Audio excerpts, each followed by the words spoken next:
Hi friends, Karthik Deepa சீரியலில் மே 25க்கான promo தாங்க பார்க்க போகிறோம். அதுக்கு முன்னாடி வீடியோ ஸ்கிப் பண்ணாமல் கேளுங்க. வீடியோ பிடிச்சிருந்தா லைக் பண்ணுங்கள், ரொம்ப பிடிச்சிருந்தா ஃபாலோ பண்ணுங்கள். வாங்க ஃப்ரெண்ட்ஸ், வீடியோவில் என்ன நினைச்சுன்னு பார்க்கலாம். கார்த்திக்கும் தீபாவும் ஒருத்தருக்கு ஒருத்தர் மாற்றி மாற்றி கேக் ஓட்டுக்கிட்டு ரொம்பவே சந்தோஷமாக இருக்காங்க. அந்த நேரம் பார்த்து ஒரு வழியாக ரம்யா டாக்ஸி பிடிச்சி தீபா வீட்டுக்கு வந்துடுறாங்க. கார்த்தி அந்த நேரம் பார்த்து தீபாவுக்கு கேக் ஓட்டிக்கிட்டு இருக்காங்க. அதை ரம்யா பார்த்துட்டு செமையாக அதிர்ச்சி அடைகிறாங்க. ஏன்னா கார்த்தி தீபாவுக்கு கேக் ஓட்டிக்கிட்டு இருக்காங்க அப்படின்னு நினச்சி ரம்யா கார்த்திகை பார்த்துக்கிட்டு இருக்கும்பொழுது ரியா ரம்யாவை பார்த்துட்றாங்க. அப்போ உடனே ரியா நினைக்கிறாங்க, ஐயோ ரம்யா அப்படிங்க வந்தாங்க, இந்த ஐஸ்வர்யா எப்படி இந்த ரம்யாவை விட்டா அப்படின்னு நினச்சிக்கிட்டு இருக்காங்க. ரியா எப்படியாச்சும் ஐஸ்வர்யா அடியாட்களை வச்சு இந்த ரம்யா தடுத்து நிறுத்திருந்தானு சொன்னான், அந்த காரையும் ரிப்பேர் பண்ணுறதானு சொன்னான். அப்புறம் எப்படி ரம்யா இங்கே வந்தாங்க அப்படின்னு ரியா நினச்சிக்கிட்டு இருக்காங்க. ரம்யாவை பார்த்த உடனே தீபா ஓடி வராங்க. ரம்யாவை பார்த்து ஹக் பண்ணுறாங்க. வா அம்மு, என்ன போல லேட்டாக நீ வந்துட்ட, பார்த்தியா கேட்கலாம் ஓட்டி எல்லாமே முடிஞ்சு போய்த்து. உனக்காக தான் அம்மு போல நேரம் நாங்கள் வெயிட் பண்ணிக்கிட்டு இருந்தோம், ஆனால் நீ வரத்துக்கு தான் லேட் ஆகிட்டு. உன் மேலே நான் ரொம்ப கோவமாகவே இருக்காமோ அப்படின்னு தீபா சொல்லுவாங்க. அதுக்கப்புறம் பார்த்தீங்கன்னா ரம்யா கிட்ட அவங்க அப்பாவை பற்றி கேட்பாங்க. அது சரி அம்மு, நீ அப்பா எங்கள் அப்பா வரலையா, அப்பா எங்கே இருக்காங்க அப்படின்னு கேட்பாங்க.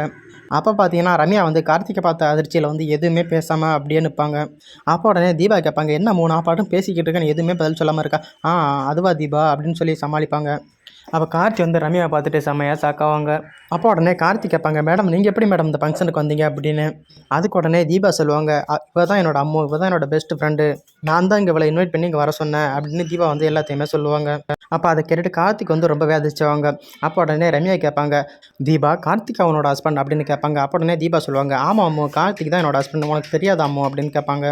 உன்னை எப்படியாவது அவரை மீட் பண்ண வைக்கலாம்னு நான் எவ்வளோதோ ட்ரை பண்ணாமோ, ஆனால் அது முடியலை. இன்றைக்கி தான் அது முடிஞ்சிருக்குது. இவங்க தான் என்னோட ஹஸ்பண்ட், நீ நல்லா பார்த்துக்க, எப்படி இருக்காரு, க்யூட்டாக இருக்கார்ல அப்படின்னு ரம்யா கிட்டே கேட்பாங்க. ரம்யா பார்த்தீங்கன்னா எந்த பதிலுமே சொல்ல முடியாமல் அப்படியே தவிச்சு போய் நிற்பாங்க.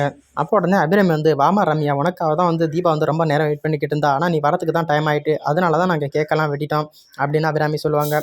அப்போ உடனே ரம்யா கேட்பாங்க, அம்மா அந்த நிற்கிறாங்கல்ல கார்த்திக், அது உங்கள் பிள்ளையாம்மா. ஆமாம்மா, அவன் தான் என்னோட கடைசி பிள்ளை கார்த்திக் அப்படின்னு சொன்னதோடு அதை கேட்டுட்டு ரம்யாவுக்கு இடியே விழுந்த மாதிரி ஆகிடும். அப்போ உடனே ரம்யா கேட்பாங்க அபிராமி கிட்ட, அப்புறம் எதுக்காக என் கம்பெனியில் அவர் ஒர்க் பார்க்குறாரு அப்படின்னு. அதுக்கு உடனே அபிராமி சொல்லுவாங்க, அதாம்மா எல்லாமே விதி, தான் நிற்கிறால ஒருத்தி, இவனால் வேணாதாம்மா அது. இவ என்னைக்கு அந்த வீட்டுக்கு வந்தாலும் அன்னையிலேருந்து சொத்து பிரிக்கிற பிரச்சனை தான் அந்த வீட்டில் நடந்துக்கிட்டு இருக்குது. அதனால தான் என் பையன் கார்த்தி உன்னோட கம்பெனியில் வேலை பார்க்க வேண்டியதாக போயிட்டு அப்படின்னு வீட்டில் நடந்த எல்லா பிரச்சனையுமே அபிராமி தெளிவாக ரம்யா கிட்ட சொல்லுவாங்க. அதை கேட்டுட்டு ரம்யா ரொம்பவே ஷாக்காவாங்க. அப்போ பார்த்தீங்கன்னா தீபா ஏன் அமைதியாகவே இருக்கிற, அந்த கேக்கை ஒட்டிக்க அப்படின்னு சொல்லிட்டு தீபா கேக்கை ஒட்டி விடுவாங்க. ரம்யா அந்த கேக்கை சாப்பிட்டுட்டு அமைதியாகவே இருப்பாங்க. அப்போ உடனே தீபா கேட்பாங்க, ஏன் மூணு அமைதியாகவே இருக்குது அப்படின்னு. அதுக்கு உடனே கார்த்திக் சொல்லுவாங்க, அது எனக்கு தெரியும் தீபா அப்படின்னு. என்னங்க சொல்கிறீங்க, உங்களுக்கு எப்படி தெரியும், அம்மா உங்களுக்கு ஏற்கனவே தெரியுமா அப்படின்னு தீபா கேட்பாங்க. அதுக்கு உடனே கார்த்திக் சொல்லுவாங்க, அவங்க தான் என்னோட பாஸ், நான் அந்த ரம்யா மேடத்தோட கம்பெனியில் தான் நான் லேபராக ஒர்க் பார்த்துக்கிட்டு இருக்கேன் அப்படின்னு எல்லாத்தையுமே தீபா கிட்ட கார்த்திக் சொல்லுவாங்க. அதை கேட்டுட்டு தீபா ரொம்பவே ஷாக்காயிருவாங்க. இது ஏங்க நீங்கள் என்கிட்ட முன்னாடியே சொல்ல வேண்டியதானே அப்படின்னு கேட்பாங்க. அதுக்கு உடனே கார்த்திக் சொல்லுவாங்க, உன்னோட ஃப்ரெண்டு தான் அம்முன்னு எனக்கு எப்படி தீபா தெரியும், நான் அன்னைக்கு தானே பார்த்துருக்கிறேன், நீ சொல்லி தானே எனக்கு தெரியும், அவங்க தான் என்னோட பாஸ்ன்னு ஆனால் எனக்கு தெரியும், உன்னோட ஃப்ரெண்டுன்னு எனக்கு தெரியாதுல்ல அப்படின்னு கார்த்திக் சொல்லுவாங்க. அப்போ ரம்யா பார்த்தீங்கன்னா ரொம்பவே குழப்பத்தில் இருப்பாங்க. ரம்யா உடனே தீபா கிட்ட கேட்பாங்க, தீபா எனக்கு ஒன்றுமே புரியல, கார்த்திக் உன்னோட ஹஸ்பண்டுன்னு சொல்கிற, அப்புறம் பார்த்தீங்கன்னா அவங்க லேபரை வேலை பார்க்குறாங்கன்னு சொல்கிற, இவ்வளோ பெரிய கோடீஸ்வர வீட்டில் பிறந்துட்டு அவங்களுக்கு ஏகப்பட்ட கம்பெனி இருக்குது, அப்புறம் எதுக்காக என் கம்பெனியில் வேலை பார்க்கணும் அப்படின்னு கேட்பாங்க. அப்போ தீபா பார்த்தீங்கன்னா ஆனந்துக்கும் கார்த்திக்கும் ஏற்பட்ட கருத்து ஏற்பாடு, அந்த சொத்து பிரச்சனை எல்லாத்தையுமே தீபா தெளிவாக ரம்யா கிட்ட சொல்லுவாங்க. இதனால தான் என்னோட ஹஸ்பண்ட் கார்த்திக் உங்கள் கம்பெனியில் வேலை பார்க்குறாரு, அப்படி மட்டும் அவர் போட்ட சவாலில் அவர் தோத்துட்டாருன்னா அந்த சொத்து, இந்த வீடு எல்லாமே ஆனந்த் பேருக்கு போயிடும், அதை விட்டுறக்கூடாதுன்னு தான் உங்கள் கம்பெனியில் லேபராக என்னோட புருஷன் கஷ்டப்பட்டுக்கிட்டு இருக்காரு அப்படின்னு தீபா எல்லாத்தையுமே ரம்யா கிட்ட சொல்லுவாங்க. அதை கேட்டுட்டு ரம்யா ரொம்பவே கஷ்டப்படுவாங்க.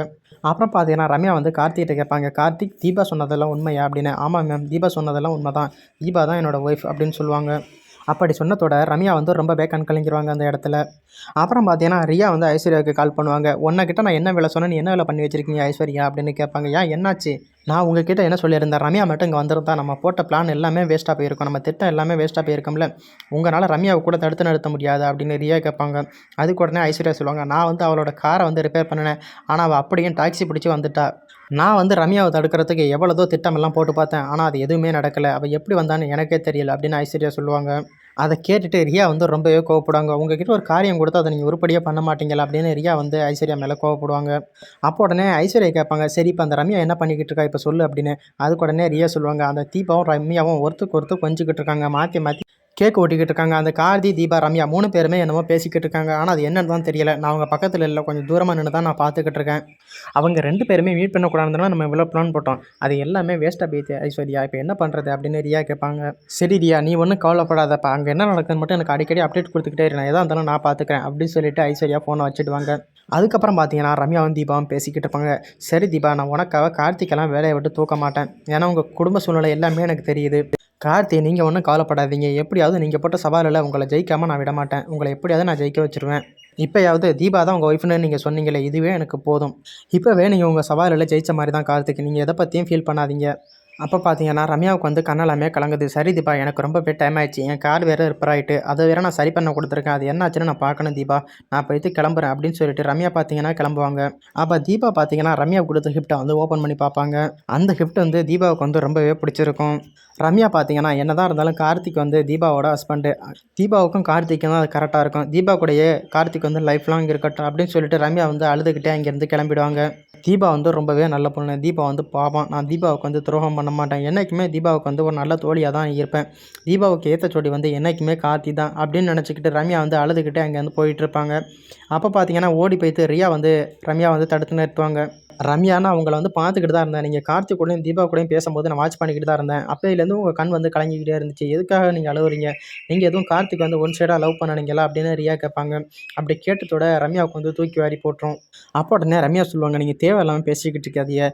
தீபா வந்து என்னோட பெஸ்ட் ஃப்ரெண்ட். அவள் என்னோட செல்ல ஃப்ரெண்ட். அவரோட கணவரை பேத்து நான் எப்படியாவது லவ் பண்ணுவேனா? கொஞ்சம் கூட உங்களுக்கு அறிவு இருக்கா இல்லையா? எப்படி வந்து உங்களாலலாம் அப்படி யோசிக்க முடியுது அப்படின்னு சொல்லுவாங்க. அப்போ உடனே ரியா கேட்பாங்க, அப்புறம் எதுக்கு உங்கள் கண்ணெல்லாமே கலங்குது? எதுக்கு நீங்கள் அழுதுகிட்டே போகிறீங்க அப்படின்னு. அதுக்கு உடனே ரம்யா சொல்லுவாங்க, இது வேறு பிரச்சனை. அதெல்லாம் உங்ககிட்ட சொல்ல வேண்டிய அவசியம் இல்லை. நான் கிளம்புறேன் அப்படின்னு சொல்லிட்டு ரம்யா பார்த்தீங்கன்னா அங்கேருந்து கிளம்பிடுவாங்க. அப்போ உடனே ரியா நினைப்பாங்க, ஐஸ்வர்யா வந்து ரம்யா வந்து கார்த்திகை லவ் பண்ணுறதா தான் சொன்னான். அப்புறம் எதுக்கு ரம்யா வந்து இப்படி பேசிக்கிட்டு போகிறாங்க, என்னவா இருக்கும் அப்படின்னு ரியா வந்து நினச்சிக்கிட்டு இருப்பாங்க. ரம்யா பார்த்தீங்கன்னா டாக்ஸி பிடிச்சி ரொம்ப அழுதுகிட்டே போயிட்டுருப்பாங்க. கார்த்தி, நான் உன்னை ரொம்பவே மிஸ் பண்ணுறேன். எங்கே இருந்தாலும் நீ நல்லா இருக்கணும். நீ தீபா கூட ரொம்பவே ஹாப்பியாக இருக்கணும். உன்ன மாதிரி எனக்கு ஒரு ஹஸ்பண்ட் கிடைக்கிறதுக்கு நான் கொடுத்து வச்சிருக்கேன். ஆனால் நான் ரொம்ப அன்லக்கி அப்படின்னு நினச்சிக்கிட்டு ரம்யா வந்து ரொம்ப அழுதுகிட்டே போயிட்டுருப்பாங்க. அப்போ பார்த்தீங்கன்னா வெட்டிங் ஃபங்க்ஷனுக்கு ராமலிங்க அண்ணனையும் கூப்பிட்டுருப்பாங்க. கார்த்திக் கூட ஒரு லேபர் வேலை வைப்பாங்களா, அவங்களையும் கூப்பிட்டுருப்பாங்க. அவங்க அங்கே வந்ததோட கார்த்திக்கையும் தீபாவையும் பார்த்துட்டு ரொம்பவே அதிர்ச்சி ஆயிடுவாங்க. அப்போ உடனே கார்த்திக்கிட்ட கேட்பாங்க, என்னப்பா கார்த்திக், உனக்கு மேரேஜ் ஆகிட்டா நீ சொல்லவே இல்லை. நீ இவ்வளோ பெரிய கம்பெனிக்கு நீ ஓனராக இருந்திருக்கிற. அப்புறம் எதுக்குப்பா என் கூட லேபராக வேலை பார்த்த அப்படின்னு கேட்பாங்க. அதுக்கு உடனே கார்த்திக் சொல்லுவாங்க, அண்ணா அதெல்லாம் ஒரு பெரிய கதைனே. அதெல்லாம் நான் உங்ககிட்ட இன்னொரு நாள் தெளிவாக சொல்கிறேன். இப்போதைக்கு இந்தாங்க அந்த கேக்கை சாப்பிடுங்க அப்படின்னு சொல்லிட்டு கார்த்திக் வந்து அந்த அண்ணனுக்கு கேட்க ஒட்டி விடுவாங்க. அப்போ உடனே அந்த ராமலிங்க அண்ணன் வந்து கார்த்திக் கேட்பாங்க, அவங்க தான் உன் ஒய்ஃபாப்பா, அவங்க பேர் என்னப்பா அப்படின்னு கேட்பாங்க. அதுக்கு உடனே கார்த்திக் சொல்லுவாங்க, அவங்க தானே என் ஒய்ஃப், அவங்க பேர் தீபா அப்படின்னு சொன்னதோட அதை கேட்டுட்டு அந்த அண்ணன் வந்து ரொம்பவே அதிர்ச்சியடைவாங்க. அப்போ உடனே கார்த்திகிட்ட கேட்பாங்க, அப்புறம் எதுக்குப்பா ரம்யா மேடம் வந்து உன்னை சுற்றி வந்தாங்க? அண்ணே அதெல்லாம் தீபா இருக்கிறப்ப பேச வேண்டாண்ணே, அவங்க வந்து ஃப்ரெண்டாக தானே பழகுனாங்க அப்படின்னு கார்த்திக் சொல்லிக்கிட்டு இருப்பாங்க. அப்போ பார்த்தீங்கன்னா வந்து அது தீபா காதில் விழுந்துடும். அப்போ உடனே தீபா வந்து அவங்கள தனியாக கூப்பிட்டு கேட்பாங்க. அப்போ உடனே இந்த ராமலிங்க அண்ணன் வந்து எல்லா உண்மையுமே சொல்லிடுறாங்க. இப்போ போனிச்சு இல்லாமல் ஒரு பொண்ணு, அவங்க தான் என்னோட பாஸ். அவங்க தான் வந்து கார்த்திக் வந்து ஒன் சைடாக லவ் பண்ணிக்கிட்டு இருந்தாங்க கம்பெனியில் அப்படின்னு சொன்னதோட தீபா வந்து ரொம்பவே கண் கலங்கி போயிடுவாங்க. இப்படி தாங்க வரப்போகிற ப்ரோமோ வரதுக்கு வாய்ப்பு இருக்குது. தேங்க்ஸ் ஃபார் வாட்சிங். Bye bye.